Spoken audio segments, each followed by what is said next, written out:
이상혁 선교사님이 쓴 채워주심이란 책이 있습니다. 미국의 남서부 애리조나주 사막 한가운데 300개가 넘는 토착신 카치나를 믿는 인디안 호피족이 살고 있는데요.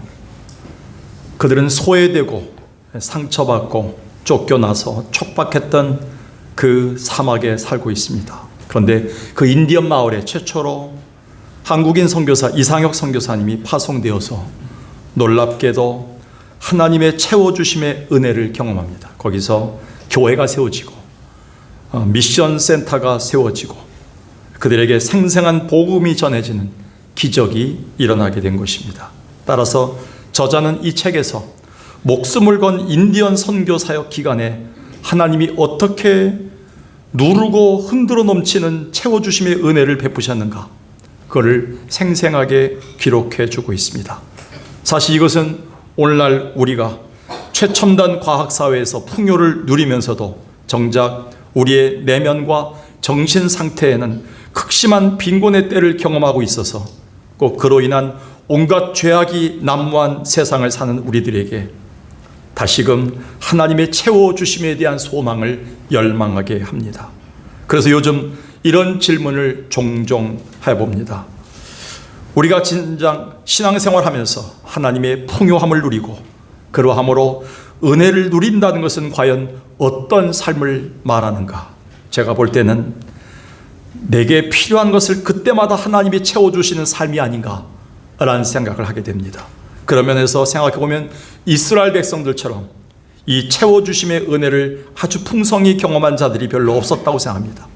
그들은 죽음의 땅 광야에서 하나님이 그들에게 만나와 메추라기를 때마다 채워주셔서 40년을 생존했고, 광야 한복판의 바위 덩어리에서 그들이 목마를 때 그 바위 덩어리를 쩍하고 깨트리면서 그들의 목마름을 채워주셨지 않습니까? 그래서 시편 기자는 이스라엘 백성들의 하나님의 채워주심의 은혜를 이렇게 기록하고 있습니다. 시편 107편입니다. 그가 사모하는 영혼에게 만족을 주시며 줄인 영혼에게 좋은 것으로 채워주심이니라. 그렇습니다. 기독교 역사를 보면 하나님은 언제나 연약하고 유한한 인간들 속에서 언제나 일하셨습니다. 광야 같은 세상의 그 어떤 빈곤 속에서도 하나님의 자녀들의 부족함을 친히 보시고 필요한 양식과 환경과 사람을 보내주셨고, 그들이 병들고 연약하면 강한 힘과 기적으로 치료해 주셨고, 가난할 땐 부요함으로, 고난 중엔 하늘의 위로로 평안으로 덮어주셨습니다. 바로 우리가 그런 은혜를 받은 자들입니다. 그 순간마다는 절망이었지만 그것이 지나고 돌아보면 모두 전능하신 하나님의 채워주심의 은혜가 아니었을까요? 그렇다면 오늘 우리에게 정말 무엇이 채워지기를 원하시나요? 코로나 팬데믹을 오랜 시간 버티면서 지금에 와서 보니 우리 삶에는 부족한 것들이 너무나 많이 드러나고 있습니다. 그러면서 한편 더욱 우리를 슬프게 하는 것은 그 어느 누구도 우리 위인이나 인간들 속에는 이 부족함을 채울 수 있는 구세주가 아무도 없다는 사실입니다. 그런데 오늘 그런 의미에서 오늘 본문 말씀을 볼 때 우리에게 참 소망이 되는 말씀을 우리는 받게 됩니다. 열왕기하 4장은 처음부터 기록된 그 사건부터 주님의 채워주심의 은혜를 기록하고 있습니다. 첫 번째, 졸지에 선지자의 어떤 제자가 죽자 홀로 남은 아내와 어린 자식들에게 불어닥친 궁핍의 위기는 절망 상태였습니다. 먹고 죽자 한 개밖에 없는 그 양식, 기름을 가지고 그들은 버텼습니다. 그럼에도 하나님께 요청했을 때 하나님은 그 가정에 기적의 기름을 채워주심으로 그의 미래까지 책임져 주셨습니다. 채워주심의 은혜를 체험하지요. 그러면서 오늘 이어지는 오늘 본문에서는 수넴 지방에 살던 한 여인의 이야기가 나오는데, 이 여인을 귀한 여인, 귀인으로 소개된 거 보니 물질적인 풍요는 누렸던 것 같습니다. 그러나 반면에 대를 이을 생명의 자식이 없던, 말 그대로 미래가 없던 풍요 속의 빈곤을 겪는 여인이 아들을 선물 받는 풍성함의 은혜를 입은 사건이 기록되어 있습니다. 그런데 이 이야기는 여기서 해피엔딩으로 끝나지 않습니다. 그 이후 생명과도 같은 하나님께 얻었던 아이가 자라다가 그만 열병으로 죽게 됩니다. 어머니의 무릎에 누워서 그 아이는 새근새근 잠든 게 아니라 차갑게 변해 죽습니다. 이 안타까운 그런 빈곤의 상태, 절대적 절망의 상태 속에 놓여있는 그때 이 여인에게 하나님은 또다시 생명으로 채워주심으로 주님의 풍성함의 은혜를 그는 경험하게 됩니다.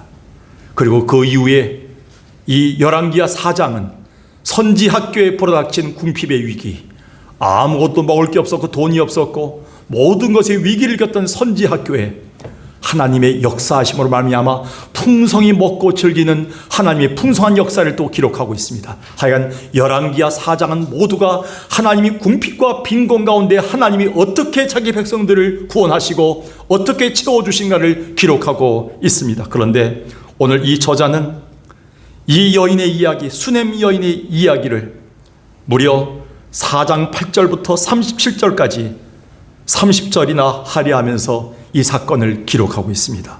이것은 하나님이 얼마나 이 여인이 입었던 이런 채워주심의 은혜가 소중한지를 이 저자가 깨달았기 때문입니다.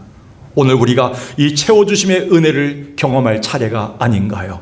그렇다면 오늘 우리가 주님의 채워주심의 은혜를 입으려면 우리는 어떻게 해야 되나요? 오늘 두 가지만 새기도록 하겠습니다. 외우기도 쉽겠죠? 두 가지니까요. 자, 첫 번째 한번 읽어볼까요? 시작. 무엇보다도 우리가 깨어있어 영적인 분별력을 가질 수 있어야 합니다. 쉽습니다. 외우기도. 우리가 무엇보다도 깨어있으면 된다. 깨어있는 것은 영적 분별력이 생기는 삶입니다. 예수 그리스도가 이 땅에 오셔서 메시아의 사역을 감당하실 때 주님 또한 100% 인간으로 오셨습니다. 그래서 예수 그리스도는 이 땅에 오셨을 때 메시아로서 100% 하나님으로 오셨지만 100% 인간의 고뇌와 갈등과 인간의 연약함을 지니고 오셨습니다. 그래서 예수님은 자기 앞에 놓였던 만인을 위한 십자가 사역 앞에서 머뭇거립니다. 방황도 하십니다. 아마 이때가 인성을 가지신 예수님의 그 심정적으로 가장 빈곤의 상태가 아닌가 이렇게 생각합니다. 이때 예수님의 심적 빈곤 상태를 마태는 아주 생생하게 이렇게 기록하고 있습니다. 마태복음 26장 37절 이하입니다. 베드로와 세베대의 두 아들을 데리고 왔을 때 예수님도 혼자 기도하지 않고 외로웠습니다. 그는 가까이 지냈던 베드로와 세베대 두 아들을 데리고 와서 같이 기도하자고 요청합니다. 나를 도와달라고 얘기합니다. 그런데 고민하고 슬퍼하사 자기 앞에 놓였던 십자가 사역, 목숨을 버려야 되는 사역 앞에 그는 좌절합니다. 방황합니다. 머뭇거립니다. 이에 말씀하시되 내 마음이 매우 고민하여 죽게 되었나니 너희가 나와 함께 머물러 같이 기도해주면 안 되겠니? 39절에 보니까 예수님은 조금 나아가서 얼굴을 땅에 대시고 엎드려 기도하여 이르시되 내 아버지여 만일 할만하시거든 이 잔을 내게서 지나가게 하옵소서. 아버지, 주님이 원하신다면 제가 이 십자가 지지 않고 갈 수 있는 방법이 없습니까? 주님, 십자가만큼은 지지 않게 해주세요 라고 예수님도 울부짖었습니다. 마태는 이것을 정확하게 기록하고 있습니다. 근데 여러분, 예수님이 이렇게 고민하고 머뭇거리다가 고통 속에서 포기하셨나요? 아니오시다. 이후에 예수님은 십자가의 구속사역을 풍성히 채우시고 승리하셔서 우리에게 구원의 역사를 허락해 주셨습니다. 그 비결은 뭘까요? 요한복음 13장은 이렇게 기록하고 있습니다. 6월절 전에 예수께서 자기가 세상을 떠나 아버지께로 돌아갈 때가 이룬 줄을 아시고 그리고 거리 옆에 있는 사람을 끝까지 사랑하기 시작하셨다. 뭘 아셨습니까? 예수님은 이 땅에 내가 왜 왔는가, 내가 누구를 위해 죽으러 왔는가를 분명히 깨닫기 시작했어요. 여기에 에이도, 내가 아시고란 말은 헬라어 에이도입니다. 에이도란 말은 알아차리셨다, 감지하셨다, 그리고 지각하셨다, 깨닫기 시작했다는 뜻을 갖고 있습니다. 근데 이것으로 끝나지 않습니다. 3절에 보니까 아버지께서 내게 모든 것을 맡기신 것을 깨닫기 시작합니다. 그리고 자기가 하나님께로부터 오셨다가 하나님께로 돌아가야 될 자 메시아임을 깨닫기 시작합니다. 아시고 에이도. 그는 여기서 영적인 깨달음이 생깁니다. 이 깨달음은 놀라운 역사를 이룹니다. 주님의 그 십자가의 길을 기꺼이 지고하게 되고 자기를 보내신 하나님의 뜻에 순종함으로 그가 끝까지 사랑하게 되며 그는 승리하게 됩니다. 그 비결은 바로 영적으로 깨어 있었기 때문에 하나님은 그에게 또 다른 보혜사 성령을 통해서 예수 그리스도의 연약함을 채우시고 하나님의 은혜 가운데 강하게 그를 풍성하게 하셔서 이 땅에서 다 이루었다 하시면서 구속사역을 이루게끔 그를 채우시는 역사를 허락해 주셨습니다. 그래서 신앙의 출발이 뭡니까? 신앙의 출발은 그 무엇보다 우리가 영적으로 깨어 있으므로 분별력을 가지고 진정한 나를 발견하고 비로소 진정한 영적 사명을 갖는 그 순간부터입니다. 묻습니다. 여러분, 진정한 신앙의 출발이 되셨나요? 아직도 내가 코로나 이후에 뭘 해야 되는지, 내가 왜 예배당을 나와야 되는지, 내가 왜 권사가 됐는지, 내가 왜 목회자가 됐는지, 내가 왜 장로가 되고 집사가 되고 내가 교사가 되고 이 땅에 그리고 수많은 교회 중에 왜 석광교회에 나를 보내셨는지, 예수님은 이걸 깨닫는 순간부터 불을 토해내기 시작했습니다. 그때부터 하늘로부터 성령이 부어주시면서 또 다른 보혜사가 예수 그리스도의 승리의 사역을 풍성히 채우신 걸 우리가 알 수가 있습니다. 여러분은 깨어있나요? 그리고 영적인 분별력을 갖고 있나요? 따라서 인생의 바다 한복판에서 처절한 빈곤의 상태로 절망했던 베드로가 그 풍성함의 은혜로 체험받을 수 있었던 그 비결 또한 바로 이것이었습니다. 베드로는 누가복음 5장에서 이렇게 얘기합니다. 시몬이 대답하여 이르되 선생님, 우리들이 밤이 새도록 수고했으되 잡은 것이 없지만은, 이 뒤에 부분이 중요합니다. 잡은 것이 없습니다. 가십시오. 괴롭게 하지 마십시오 하면 끝난 겁니다. 그러나 베드로가 풍성을 받을 수 있는 걸 여깁니다. 그러나 나는 실패했습니다. 나는 연약한 사람입니다. 나는 주님 없이는 살아갈 수 없습니다. 오늘도 주님이 성령을 통해서 채워주지 않으면 아무것도 할 수 없는 사람입니다. 오늘 주님 말씀대로만 살겠습니다. 주의 말씀대로 그물을 내리겠습니다. 그리고 그런 다음에 6절에 놀라운 풍성함의 은혜를 체험합니다. 이것으로 끝났나요? 8절 보겠습니다.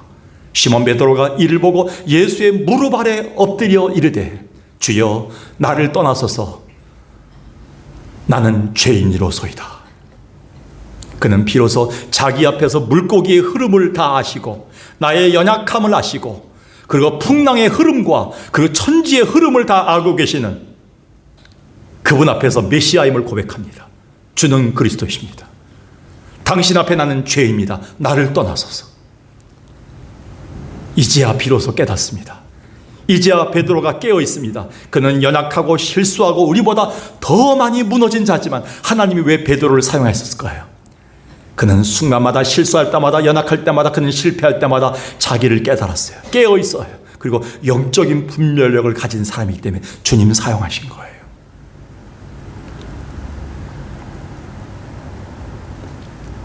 다행히도 오늘 본문을 보면 수넴 여인 역시 영적으로 깨어 있어 분별력이 있었던 여인이었습니다.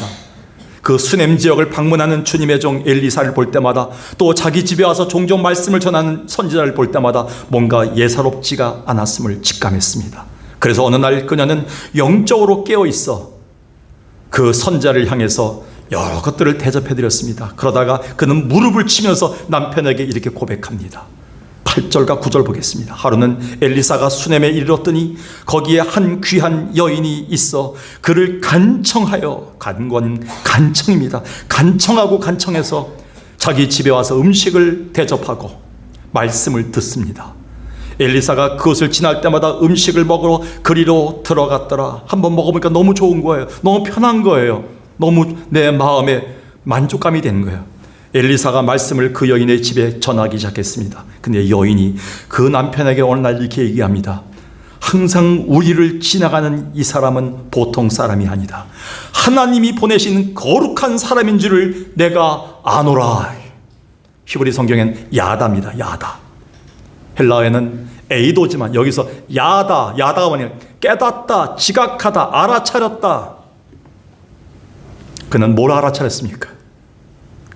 이 엘리사가 보통 사람이 아닌, 예사로운 만남이 아닌 하나님이 우리 민족뿐만 아니라 우리 가정의 필요한 것을 채우러 오신 하나님의 대리자임을 깨달았다는 거예요.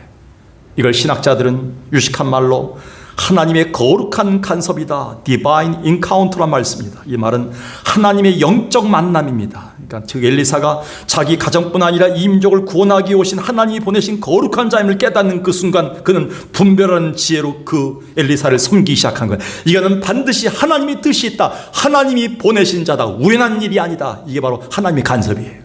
그래서 하나님의 간섭, 디바인 인카우터라는 말은 뭡니까? 하나님이 주권적 섭리를 믿는 우리에게 일어나고 있는 모든 만남, 모든 사건, 모든 일들 속에는 하나님의 신실하신 계획과 뜻이 들어있다, 이런 뜻입니다.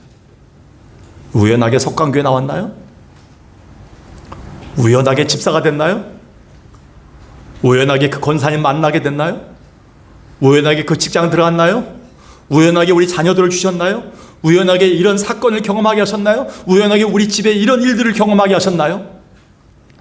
한 번도 실수하지 않는 하나님의 간섭과 주권적 섭리가 있다면 오늘 하나님은 간섭하고 계시는 거예요. 우리는 지금 하나님을 만나고 있는 거예요. 그 하나님이 보내신 손길을 우리가 체험하고 있는 거예요. 이 여인은 그걸 깨달은 거예요. 나는 깨달았다. 이분은 보통 사람이 아닌 하나님 우리 가정의 필요를 위해서 보내신 하나님의 종이구나. 그걸 깨닫기 시작한 거예요. 사실 그 당시에는 지금도 그런 것처럼 자칭 메시아라고 주장하는 자들이 곳곳에 있었어요. 종종 집을 방문하여서 어리석은 여자들을 말씀으로 유혹합니다. 그래서 이단에 빠지기도 한 자들이 많았어요. 그런데 이 수넴 여인은 달랐어요. 영적으로 깨어 있었기 때문에 엘리사가 하나님이 자기 가정에 보내신 대리자임을 분명히 알 수 있었어요. 이런 깨어있는 분별력이 준 결과는 무엇일까요? 놀랍습니다. 14절 보겠습니다. 14, 16, 17절. 엘리사가 이렇게 합니다. 그를 부릅니다. 이렇게 얘기합니다. 내 소원이 뭐냐? 엘리사가 즉흥적으로 얘기했을까요? 대접을 잘 받아서 그렇게 얘기했을까요? 아니오시다. 그 당시에 선지자는 하나님이 보내신 유일한 하나님의 메신저입니다. 하나님의 그 음성을 들었겠죠. 하나님 지시했겠죠. 저 여인에게 부족한 걸 채우러 널 보낸 것이다. 근데 이 여인은 겸손해요. 나는 아들이 없지만 아무도 할 수 없다는 거예요. 우리 남편 늙었다는 거예요. 16절 보겠습니다. 엘리사가 이르되 내년 이맘때쯤 네가 아기를 안고 있을 것이다. 연약하지요. 그런 일이 없습니다. 우리 남편 늙었습니다 합니다. 그런데 17절 보세요. 읽읍시다. 시작. 여인이 과연 잉태하여 한 해가 지나 이때쯤에 엘리사가 여인에게 말한 대로 아들을 낳았더라. 깨어있는 여인에게 주님이 하신 역사는요, 놀랍습니다. 깨어있는 성도들에게, 깨어있는 교회에 하나님이 하시는 풍성함의 채워줌의 역사는 놀랍습니다. 올해는 그거를 경험하는 해예요. 근데 이것으로 끝났나요? 이후에 주의 은혜로 기적처럼 얻었던 아들이 잘 자라다가 오늘날로 얘기한 말라리아 열병에 죽게 됩니다. 인생 최악의 위기이죠. 차라리 주지 않았으면, 차라리 아들을 내게 주지 않았다면 더 좋았을걸. 왜 하나님이 이 아들을 내게 주어서 키우다가 이렇게 죽게 합니까? 근데 그 위기의 순간에 이 여인은 깨어 있었어요. 이 여인은 야다 깨달음이 있었어요. 이 여인 보십시오. 20절 보십시오. 보통 여인이요, 아들이 죽으면요 난리칩니다. 힘듭니다. 혼란합니다. 흔들립니다. 다 무너집니다. 근데 이 여인은요, 다락방에 만들어 놓은 엘리사의 방, 하나님의 사람의 방에다가 들어가서 문을 닫고 이 아들을 내려놓습니다. 그리고 아무도 만나지 않습니다. 남편한테도 얘기하지 않습니다. 그렇게 얘기합니다. 남편을 불러 이르되 내가 하나님의 사람에게 갔다 오겠다. 하나님의 사람에게만 간청하고 오겠다. 아무도 안 만났어요. 죽은 아들을 아무도 못 만지게 했어요. 그런 오로지 하나님에서 하나님에게만 요청하겠다. 그가 가진 신앙이 뭡니까? 없는 아들을 죽은 태에서 주신 하나님이라면 오롯이 그 죽은 아들을 다시 살릴 수 있고 채워줄 수 있는 은혜는 하나님밖에 없다는 걸 깨달은 거예요. 그 결과는 놀랍습니다. 35절 37절 보겠습니다. 엘리사가 내려서 집안에서 한번 이리저리 다니고 다시 아이 위에 올라 엎드리니 아이가 7번 재채기를 하고 눈을 뜨는지라. 36절에 엘리사가 이렇게 얘기합니다. 이 아이 데려가라. 이 방에 들어올 때 싸늘하게 죽은 아들 봤던 이 여인이 따뜻하게 데펴진 살아난 아들을 안고 돌아갑니다. 할렐루야. 하나님이 여러분이 주실 줄로 믿습니다. 이 채워주심의 역사는 깨어있는 자들에게는 주십니다. 오늘도 이 예배가 단지 어쩌다 나온 것이 아니라, 이 사고가 어쩌다가 생긴 사고가 아니라, 그리고 이 만남이 어쩌다가 생긴 만남이 아니라 하나님이 한 번도 실수하지 않는 하나님이 우리를 향해서, 우리 교회를 향해서, 우리 가정을 향해서, 우리 자식들에게 필요한 것을 아신 하나님께서 주신 은혜라면 달게 받겠습니다. 하나님 채워주옵소서. 이 영적인 깨달음이 있어야 됩니다. 우리가요. 돌이켜보니 지금 우리들이 이처럼 빈곤의 시대를 사는 이유는 무엇일까요? 영적으로 깨어있는 아버지가 없기 때문이에요. 영적으로 깨어있는 어머니가 없기 때문이에요. 영적으로 깨어있는 목회자가 아니기 때문이에요. 영적으로 깨어있는 우리의 권석들이 아니었기 때문에 그래요. 영적으로 깨어있는 대통령과 영적으로 깨어있는 국무위원들이 없기 때문에 이 빈곤의 시대에 살고 있는 거거든요. 겉으로는 풍요하면서도 문 밖만 나가면 죄질 생각해요.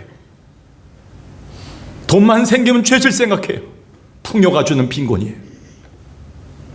과학 첨단 사회에서 죄질 생각만 해요. 과학이 발달되면. 이 빈곤의 때 절대적 빈곤을 겪는 우리를 하나님 뭐라 말씀하실까요? 영적으로 깨어있는 자를 원한다. 영적인 분별력 있는 자를 원한다. 코로나 이후에 벌써 얼마나 지났는데 너희들이 아직까지 잠자고 있느냐? 영적으로 깨어라. 제 문자를 하다가도 지쳤습니다. 응답이 없는 자들 지쳤습니다. 전화를 받지 않는 지쳤어요.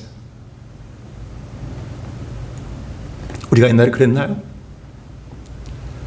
영적으로 깨어있는 자들 한 명만 있으면, 분별력 있는 한 여인 한 명만 있으면 너의 가정을 내가 채워주겠다 주님이 약속하지 않습니까?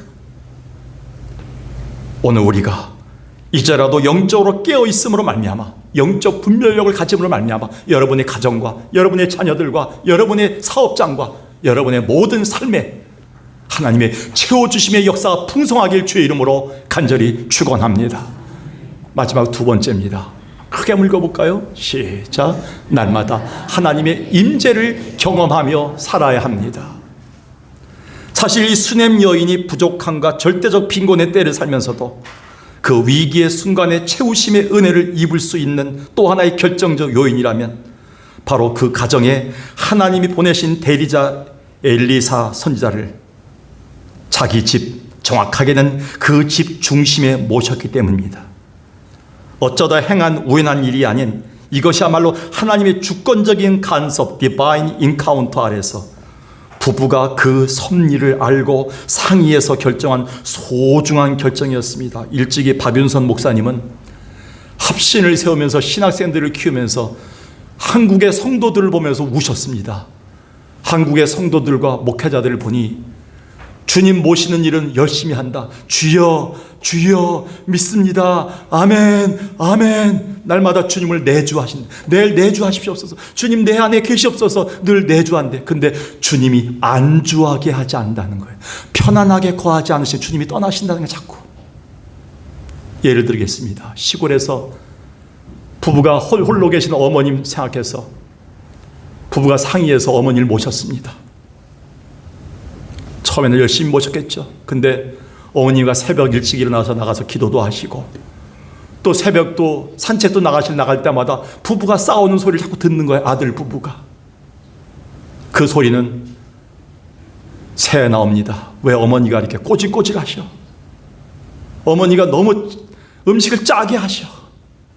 우리 어머니가 날마다 지저분하셔. 갔다 오시면 이게 지저분하고 씻지도 않으시고 냄새가 많이 나. 우리 손주들이 우리 애들이 잘 가까이 안 하는 것 같아.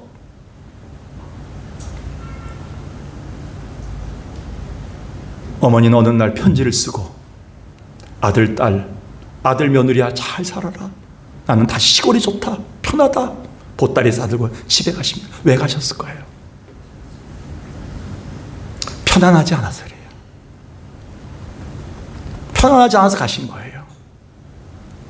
우리 성도들이 그래요. 아멘 믿습니다. 할렐루야 많이 해요. 우리 교회처럼 60년 역사에서 이렇게 많이 아멘 할렐루야 하고 신앙이 좋은 사람들이 없어요. 근데 주님이 편하게 오실 수 있도록, 새신자들이 편하게 있을 수 있도록, 옆에 장로님들이 그리고 권사님들이 옆에 성도들이 같이 편안하게 있을 수 있는 그런 교회가 될 수 있는 평안함이 없어요.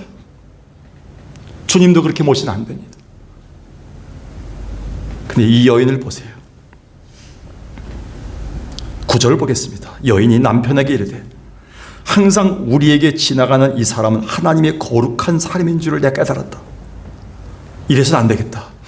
우리가 한 번, 두 번 모시는 게 아니라 우리가 저를 위하여 작은 방을 담위에 만들고 리모델링 하자는 거예요. 집 전체를 부시자는 거예요. 작은 방을 만들고 침상과 책상과 의자와 촛대를 두사이다. 얼마나 화려하게 주었습니다. 근데 그 뒤가 중요해요. 그 엘리사가 우리에게 올 때마다 거기에 뭐예요? 그냥 지나가는 게 아니라 뭐예요? 아주 머물게끔 하자. 와서 그냥 푹 쉬게끔 하시자. 이런 결정을 내립니다. 이 부부는 현명했어요. 이왕 모실 바에 편안하게 머물다 가실 수, 주무실 수 있도록 하자. 단지 한 종에 대한 섬김이 아닌 하나님의 대리자인 유일한 그 당시 선지자 하나님을 대리한 거죠. 하나님에 대한 모습을 보입니다.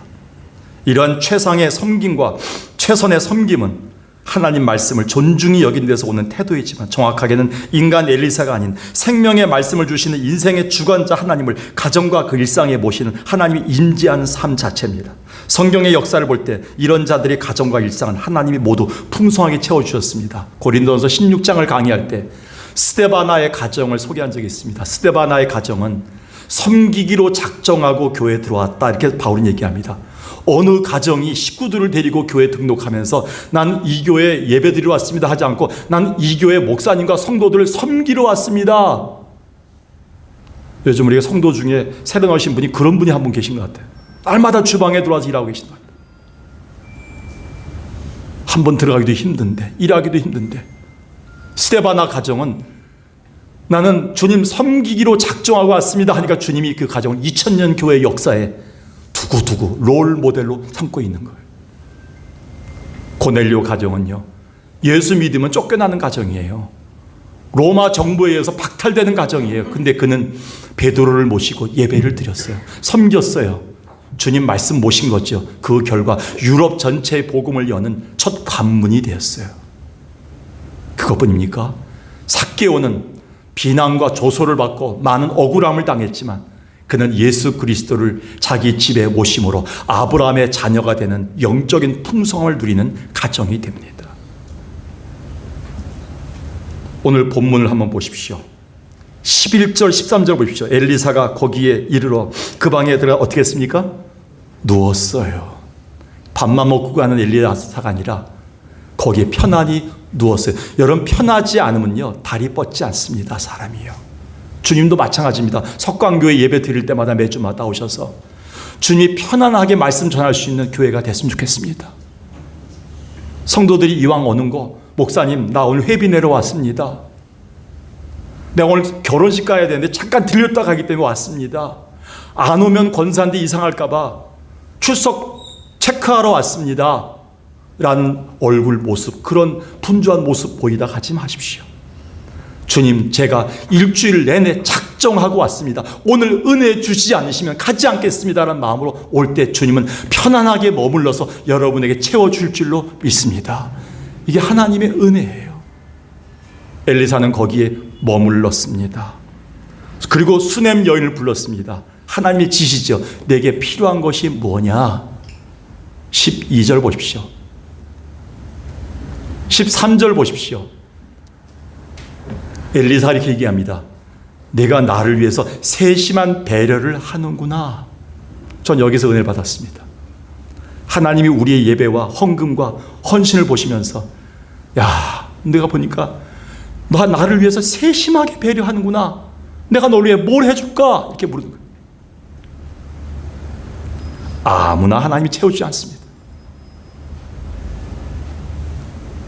이왕 교회에 오신 거예요. 주님을 향해서 세심하게 배려하고 세심하게 주님을 대접하고 가시기 바라겠어요.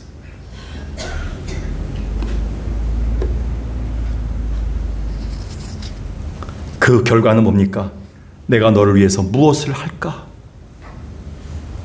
하나님의 우리를 향한 소원을 묻으십니다. 우리는 명심해야 됩니다. 이렇게 주님의 임재하시는 삶은 우리의 필요를 너무나 잘 알고 계시는 주님과의 동행임을 기억하십시오. 로렌스 형제가 쓴 하나님의 임재 연습이라는 책이 있습니다. 이 책을 제가 보니까 3번 소개했더군요. 저희 교회. 이 책이 제 마음에 감동인 것은 이 책은 로렌스라는 사람이 썼습니다. 로렌스 형제인데 왜 형제입니까? 수도사가 아니에요. 수도원에서 일하는데 원래 본명이 니콜라이 에르망입니다. 근데 수도원에서 이름을 얻었어요. 로렌스라고. 근데 그가 일하는 것은 수도원 주방에서 냄새 나는 곳에서 일을 하는 거예요. 밥을 만듭니다. 그리고 거기서 수도사들의 구두를 고쳐줘요. 그리고 수도사들이 지냈던 곳에 청소하는 일입니다. 근데 그곳에 임하신 하나님의 강한 임재를 경험합니다. 은혜를 받습니다. 그리고 수도원장인 조세프하고 은혜 받았던 내용을 나눈 글이 바로 이 책입니다. 이 문장이 은혜가 됩니다. 우리는 주님과 교제하고 예배드리기 위해 지어진 존재이기에 우리가 사는 목적은 단순한 노동이 아닌 그 목적을 이루기 위한 하나님의 임재 연습입니다. 그래서 긴히 부탁드립니다. 하나님의 임재 안에서 하나님을 사랑하며 사용되지 않는 하루는 잃어버린 날로 간주하십시오. 혹시 제발 여러분의 남은 날을 이렇게 잃어버린 날이 되지 않도록 오늘도 하나님의 임재를 결단해야 됩니다. 오늘 여러분 여기까지 와주셨으면 주님의 강한 임재 동행을 약속하고 가시기 바라겠어요. 그럴 때 주님이 동행하시면서 채워주신다는 거예요. 이 예배가 잃어버린 예배가 되지 않길 바라겠어요. 어쩌다 왔다가 또 잃어버린 예배가 되지 않겠으면 좋겠어요. 하나님의 동행한 강한 임재하심이 있는 예배가 되어야 된다는 것이죠. 그래서 시편 기자는 시편 16편에서 이렇게 얘기합니다. 내가 여호와를 항상 내 앞에 모시며 그가 내 오른편에 계심으로 내가 흔들리지 아니한다. 우리가 받는 은혜 중에 하나님의 채워주심의 은혜 중에 최고의 은혜가 뭔지 아십니까? 우리 가정에 위기가 왔을 때 아버지가 흔들리지 않은 거예요. 엄마가 흔들리지 않는 거예요. 교회에 위기가 왔을 때 목사님과 장로님들이 흔들리지 않는 은혜가 최고의 은혜입니다. 근데 우리는 가정에서 자주 흔들립니다. 자꾸 우리가 흔들리는 모습 보이니까 아이들이 힘드는 겁니다. 두 번째 은혜가 뭔지 아십니까? 우리에게 생명의 길을 보여주시는 거예요. 주님과 임재하심은. 그리고 주 앞에 충만한 기쁨을 얻는 거예요. 그리고 항상 영원한 즐거움을 갖게 되는 겁니다. 이거는 인간이 줄 수 없는 채워주심입니다. 하나님의 강한 임재하심이 우리 가운데 동행할 때 우리에게 채워주시는 흔들리지 않는 은혜, 하나님의 즐거움과 기쁨으로 채워주신 은혜, 이걸 주님이 약속하고 계십니다. 여러분 예를 볼게요. 마지막으로 요한복음 2장 2절에 보니까요, 예수와 그 제자들도 혼인의 청함을 받았습니다. 근데 그 당시 혼인은 일주일 동안 잔치가 벌어지는데 포도주가 딱 떨어진 거예요. 포도주가 떨어지면 문을 닫아야 됩니다. 징계를 받아야 됩니다. 그런데 이 가정에 소망이 있어요. 누가 초대받은 거예요? 2절에 보니까 예수가 결혼식에 초대받은 거예요. 임재하신 거예요. 해결이 된 거예요. 7절 보겠습니다. 예수께서 그들에게 이르시되 아니나 다를까 저 항아리에 물을 채우라 하셨던 이 역사가 포도주로 채워준 역사가 생긴 거예요. 오늘 드리는 예배가 물이 아니에요. 오늘 드리는 헌금이 물이 아니에요. 오늘 드리는 헌신이 그냥 물이 아니에요. 하나님이 역사하시고 임재하시면 포도주가 될 줄로 믿습니다. 우리는 그걸 믿고 가는 거예요. 오늘도 또 한 번의 예배가 아니에요. 또 한 번의 찬양을 드리지 마세요. 포도주를 드리는 거예요. 하나님께 만드는 기적을 보는 거 우리가. 오늘 본문의 이 여인은 열왕기하 4장 10절 13절에서 고민하다가 남편과 함께 방을 만들자고 했어요. 침상을 만들자고 했어요. 책상과 의자와 촛대를 만들자고 했어요. 거기에 머물도록 하게 잘했어요. 이왕 만들 바에 편안하게 쉬시다 가시게 하자고 했어요. 근데 그 결과는 놀라운 거죠. 13절에 보니까 내가 이같이 우리를 위하여 세심한 배려를 하는도다. 내가 너를 위해서 무엇을 채워줄까? 하나님은 반드시 기억하십니다. 하나님 반드시 헤아리십니다. 어려운 때 코로나 지나고 석광교회를 향해서 끝까지 봉사하고 매주일마다 나와서 머리를 조아리고 기도하며 교회 부흥과 가정을 위해서 기도하고 있는 여러분을 하나님 반드시 헤아리고 계십니다. 이 하나님의 채워주심의 역사가 여러분 모두에게 있는 복된 교회와 가정 되길 주의 이름으로 간절히 축원합니다.